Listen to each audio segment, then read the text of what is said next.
It's been 15 years since Belize's father of the nation, the Right Honorable George Price, was laid to rest, and every year since then, Belize has celebrated his life with a wreath-laying ceremony. It's held on National Service Day at his gravesite at the Lord Ridge Cemetery. This morning, Prime Minister John Briceño reflected on Price and his contributions to Belize. And Mr. Price was resolute in his belief that we're not going to give up a single inch of our land to anybody.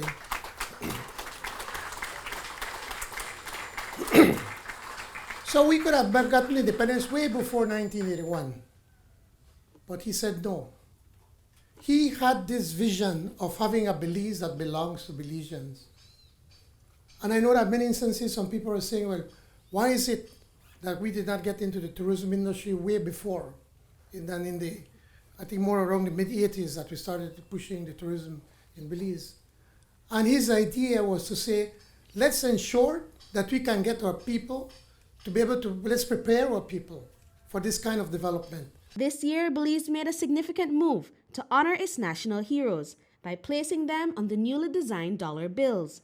Deputy Mayor of Belize City shared how this change reflects the pride of the Belizean spirit. It is only fitting that this year, as Belize stands at 44 years proud and free, we now carry in our very wallets a daily reminder of his devotion to Belize. For the first time in our history, the image of George Price appears on our new Belize currency notes, an honor well deserved 10 times over. This moment is deeply symbolic. For generations, our currency reflected the bonds of history and heritage that Belize shared with the wider Commonwealth. Today, it proudly carries the faces of our own Belizean heroes. Also attending the event was Miss Universe Belize 2025, Isabella Zabane, who is the great-grandniece of George Price. She reflected on the leadership of Price and the influence on her life. My Uncle George was not just a politician, he was a visionary.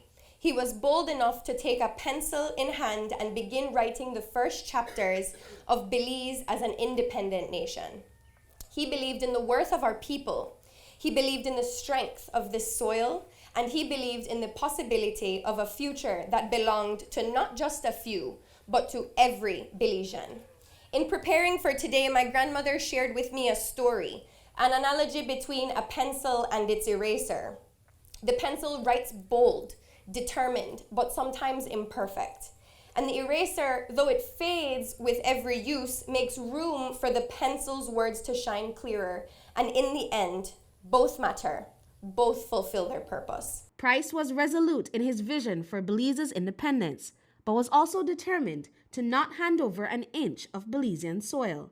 This is a mission continued by Belizeans to this day. That is the legacy of George Price. A humble man, a hardworking man, a man that never had great aspirations growing up, a man who wanted to serve God, who actually went to Guatemala to start to study, to become a priest. But God had bigger plans for him.